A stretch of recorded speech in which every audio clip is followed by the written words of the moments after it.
para sa sarili lamang. Walang sino man ang namamatay para sa sarili lamang. Nakatayo na nga ako eh. Tayong lahat ay may pananagutan sa isa't isa. Tayong lahat ay tinipo ng Diyos na kapiling niya.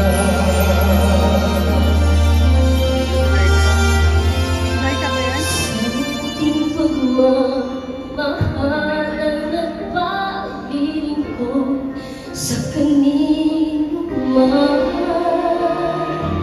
tayo ang magbibigay ng balita ng kaligtasan. Tayong lahat ay may pananagutan sa isa't isa. Tayong lahat ay tinipo ng Diyos na kapiling niya.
Opening prayer yun, tapos nagpapalakpakan. Hello po, sister. Miss Bianca Gonzalez Inta.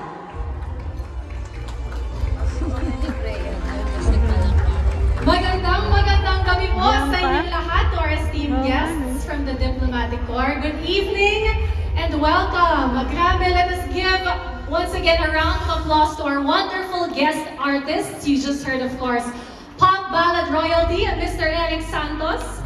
celebrating 20 years in the industry. It's showtime now with Akalan Season 6 Grand Champion, Miss Laika Estrella. And on this side of the stage, you actually saw the oldest existing chorale group in Asia.